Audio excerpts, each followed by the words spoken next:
E isso é importante para saber, isso é importante para entender, para respeitar as pessoas, para entender o poder de outros países. Ainda, infelizmente, tem esse risco, essa possibilidade. O governo russo e os russos são diferentes pessoas. Isso me faz respeitar até mais o Brasil.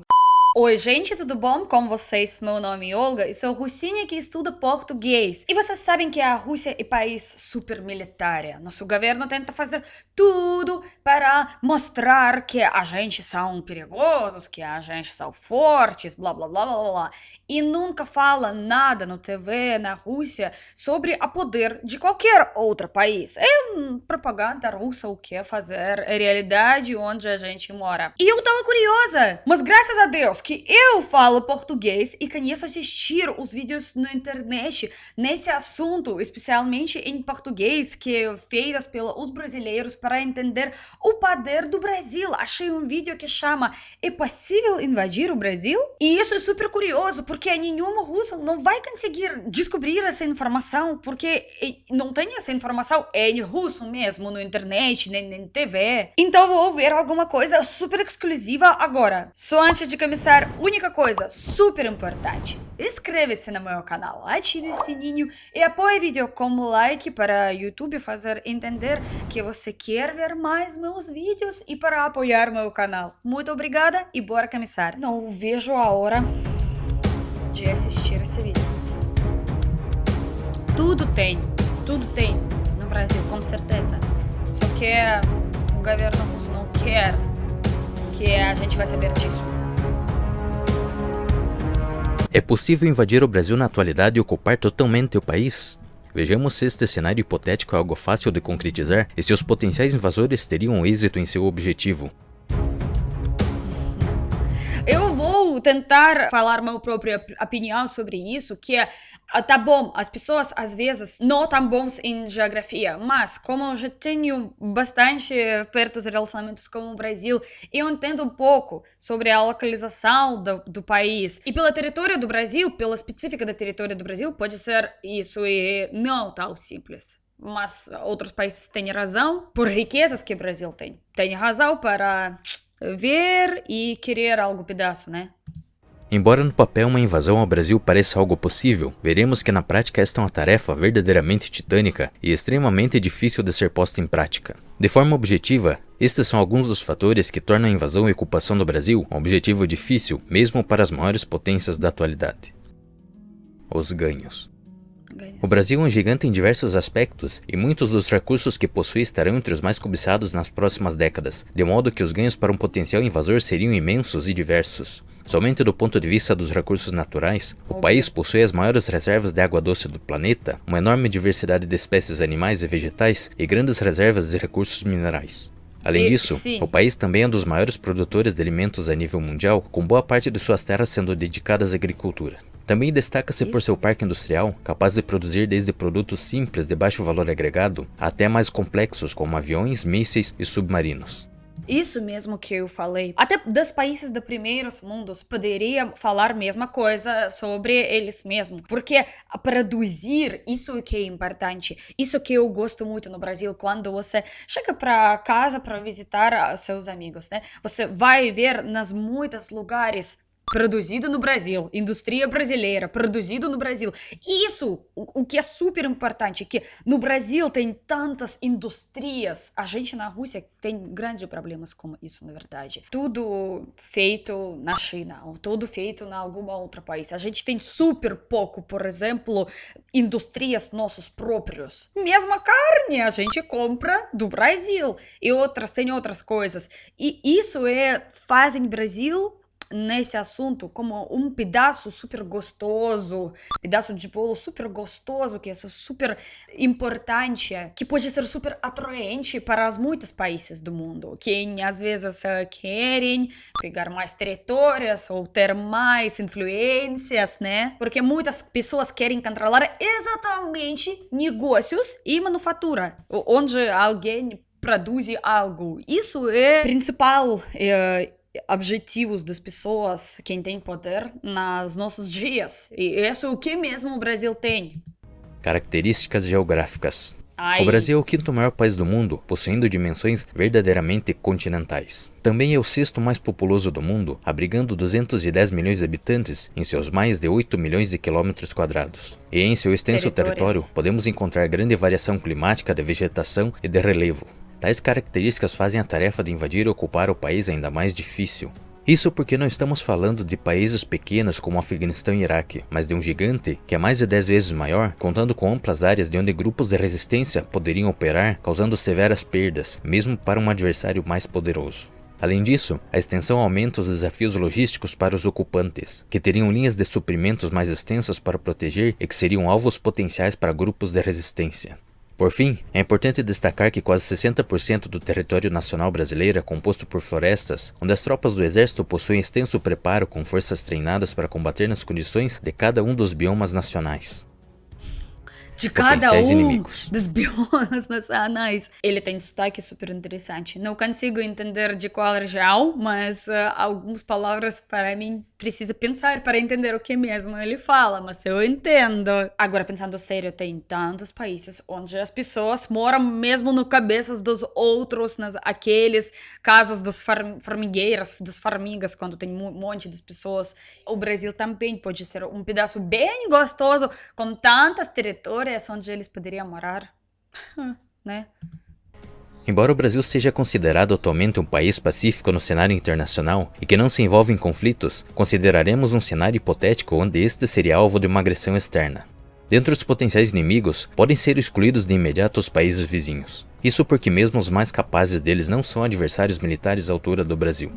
A Venezuela, que possui alguns dos meios militares mais capazes do Cone Sul, como os caças Su-30 MKV e os tanques T-72B1V, não possui capacidade logística para deslocar suas forças de forma segura pelo território nacional para atacar as cidades mais importantes do país, que estão milhares de quilômetros distantes da fronteira, pois carece de meios como um avião para reabastecimento em voo. Já o Chile, embora opere caças F-16 e possua a capacidade de reabastecer estes em voos, e mesmo que seja capaz de obter algumas vitórias sobre a Força Aérea Brasileira, será simplesmente incapaz de impor o domínio absoluto dos céus ou de explorar tal vantagem em apoio às suas tropas em terra, devido ao número limitado de aeronaves que possui. Além disso, a partir de 2021, o Brasil começará a receber os novos caças Gripens comprados da Suécia e que são amplamente superiores a qualquer outro operado pelos países da região. Por estes motivos, descartaremos uma tentativa de invasão pelos vizinhos mais próximos, ou mesmo por uma coalizão deles, já que mesmo assim as capacidades seriam insuficientes para submeter o Brasil. Apesar disso, não podemos descartar a possibilidade de que o território de algum deles possa ser usado como um trampolim para uma invasão de uma grande potência militar. Na atualidade, isso é super importante que eu queria notificar agora, que as cidades mais grandes no Brasil, que é consideradas mais importantes no assunto econômico ou alguma coisa assim, eles são bem longe dos outros países da América do Sul. E o principal vizinho que eles têm é o oceano. Então é bem longe para quem dos outros países da América do Sul poderiam dar uma olhada no Brasil, né? É bem longe para eles. Quem poderia invadir? A Rússia! A Rússia mesmo! Tantos territórios, tal carne bom, tal futebol interessante, tal praias lindas, e a gente aqui tá morrendo de frio. O homem russo interessante, quem sobrenome começa com a letra P. Espero que nova alguma ideia esquisita e estranha não vai chegar na sua cabeça, que você já tá entendendo que não precisa nada, né? A gente não quer mais guerras, por favor, né? O Rússia não quer invadir o Brasil. Eu acho que não, ao menos os russos não querem. Só se for só para pegar todas as minhas capivaras e trazer para alguma sua única cidade no Brasil, na praia onde eu vou morar, em paz, com minhas capivaras, praia e açaí, só. Isso é bem doido, mas eu preciso confessar que no governo russo em poder agora tem pessoas não muito adequados, quem ainda consideram que pegar outros territórios é super legal, vamos invadir algum país, a gente pode, por que não? Tem pessoas no governo russo que ainda pensam nesse jeito, algum jeito medieval, né? Quando as pessoas em poder pensam nesse jeito. Que a gente mais legal porque a gente pode destruir algum país só porque a gente quer, para nossa graça. Mas, gente, o governo russo e os russos são diferentes pessoas, né? Eu não tenho nada a ver com eles e não quero. Os únicos países capazes de organizar uma invasão ao Brasil seriam Estados Unidos, Rússia, China ou uma coalizão da OTAN. No entanto, Rússia e China podem ser descartadas de imediato, pois embora esses países possuam capacidades militares verdadeiramente impressionantes, suas capacidades de projeção de poder ainda são limitadas, o que significa que as possibilidades de deslocarem milhões de soldados para a América do Sul em segurança são bastante baixas. Isso porque executar uma operação de tal magnitude poderia significar deslocar tropas com a oposição ativa da OTAN. Além disso, esses dois países atualmente possuem regiões de interesse direto bem distantes do Brasil e relações bilaterais relativamente amistosas. Entretanto, a maior potência militar do planeta está relativamente próxima do Brasil e possui a capacidade para um deslocamento massivo de tropas, podendo até mesmo formar uma coalizão de países da OTAN para a tarefa. Mas como dito antes, o Brasil não é um Afeganistão ou Iraque, mas sim um país de dimensões continentais com mais de 200 milhões de habitantes, de modo que os recursos para tal operação seriam largamente superiores aos exigidos para a invasão desses países, pelo menos do ponto de vista logístico. O custo de oportunidade. Custo de oportunidade é um termo da economia que indica o que você deixa de ganhar ao tomar determinada decisão. Em nosso contexto, Super desculpa, para mim é sempre alguma coisa impossível pensar em possibilidades da guerras com o Brasil ou alguns conflitos militares no nosso mundo, no século XXI, quando parece que a gente já tudo pode resolver só com as conversas, sempre, ainda, infelizmente, tem esse risco, essa possibilidade. texto é o custo que uma invasão ao Brasil acarretaria para o agressor. Neste cálculo, entram não só os custos econômicos para os preparativos e equipamentos, mas também as baixas esperadas do lado agressor. E além disso, entram também os problemas que isso poderia acarretar na região e em outros lugares do mundo pelo deslocamento de forças e a instabilidade gerada pelo conflito, seja ela de ordem militar ou econômica. Em nosso vídeo anterior, falamos também sobre como as grandes potências costumam intervir para tornar a guerra mais difícil para seus adversários, já que isso favorece os seus interesses. Neste contexto, uma eventual invasão da OTAN ou Estados Unidos muito provavelmente faria com que Rússia e China enviassem auxílio, mesmo que de forma indireta. Este auxílio provavelmente se traduziria em armas e equipamentos com a finalidade de tornar a vida dos invasores mais difícil e prolongar o conflito. Mas o oposto também seria verdadeiro, sendo bastante plausível presumir que os Estados Unidos agiriam da mesma forma caso a disputa se desse com a China ou Rússia. Portanto, para que este cenário se concretizasse, devemos presumir que o agressor deveria estar disposto a suportar muitas perdas. Ele tem esse sotaque. As capacidades militares do Brasil.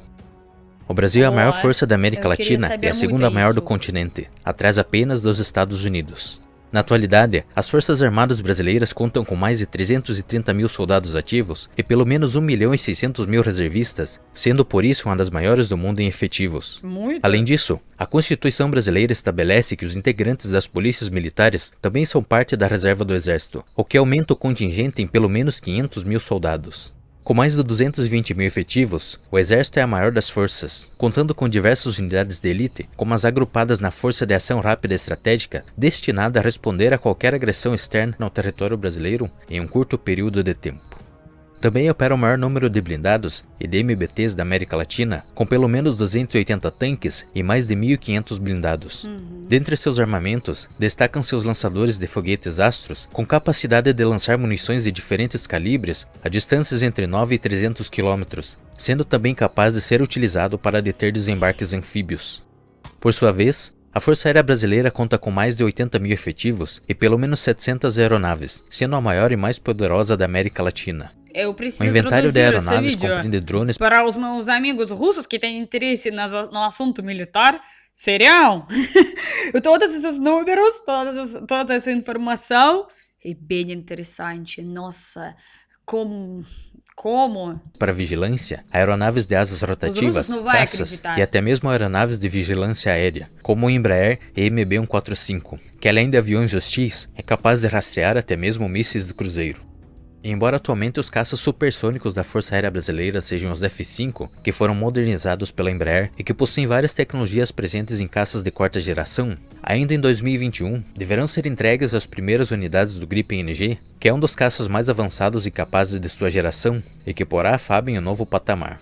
Além disso, o Brasil dispõe de pelo menos 4.000 aeroportos que poderiam ser utilizados pela Força Aérea para realizar missões por todo o território brasileiro. Já a Marinha Brasileira é a maior e mais poderosa marinha da América Latina, sendo a única da região com capacidade de projeção de poder. Com mais de 80.000 efetivos e mais de 110 embarcações, destaca-se também por operar 6 submarinos, como os modernos da classe Riachuelo, de fabricação local e que são derivados dos avançados submarinos franceses da classe Scorpion. Isso me faz respeitar até mais o Brasil, realmente, veridamente. Porque como o Brasil mostrado no TV russo, que permite para o governo russo, o que o governo russo fala para nós, que o Brasil é só país bem fofa, engraçada, nada sério. Mas isso é importante para saber, isso é importante para entender, para respeitar as pessoas, para entender o poder de outros países. Porque o governo russo gosta de mostrar os foguetes, gosta de mostrar todos os armários, todos os equipamentos militares próprios. E eles agem no jeito que só a gente tem, outros países não têm. Ninguém. E esse vídeo é pura destruição dessa lenda que eles criam no TV, que propaganda cria. Porque, gente... Também com um porta-helicópteros, 7 fragatas, 2 corvetas e navios de desembarque anfíbio para a logística, além de navios patrulhas de menor porte para as vias fluviais nacionais. A Marinha Brasileira destaca-se também por ter o maior corpo de fuzileiros navais da América Latina, com cerca de 15.000 efetivos altamente treinados para atuarem como uma força de pronta atuação. Isso quem o mais poderio forte, industrial. Quem não grita todos os dias que a gente tá forte, mas forte mesmo. Nossa. Em seu território, o Brasil me produz chocou. várias das Esse armas vídeo que me utiliza chocou. em suas forças armadas, que vão desde armas leves, passam por mísseis antitanque, e inclui também várias aeronaves que estão entre as mais capazes de sua categoria. No entanto, o portfólio não se limita a isso, mas inclui também blindados, mísseis e foguetes, radares e até mesmo submarinos. Tais capacidades conferem uma certa vantagem ao Brasil em relação aos seus vizinhos regionais, no caso de invasão ou guerra prolongada, pois o país teoricamente poderia suprir as forças armadas com vários dos equipamentos necessários. Além disso, a indústria local e as forças armadas estão trabalhando em vários projetos que, quando estiverem finalizados, incrementarão de forma significativa as capacidades militares do Brasil. Como podemos ver, invadir o Brasil e ser bem sucedido em sua ocupação é algo extremamente difícil, e sua execução é um passo extremamente arriscado, mesmo para as maiores potências da atualidade. Nossa, isso foi super. Obrigado por ter incrível. assistido este vídeo até o final. Não, eu sabia que eu ia descobrir algo novo hoje, mas nesse jeito me surpreendi muito, sério. Compartilha comigo nos comentários mais vídeos interessantes e curiosos sobre o Brasil que eu poderia assistir. Eu vou estar super grata. Deixe seu like, muito obrigada. Beijo no coração e vamos encontrar no próximo vídeo. Esses dois já te esperam aqui. Clica nesse ou clica nesse. De qualquer jeito você vai gostar. Até a próxima. Beijo. Tchau, tchau.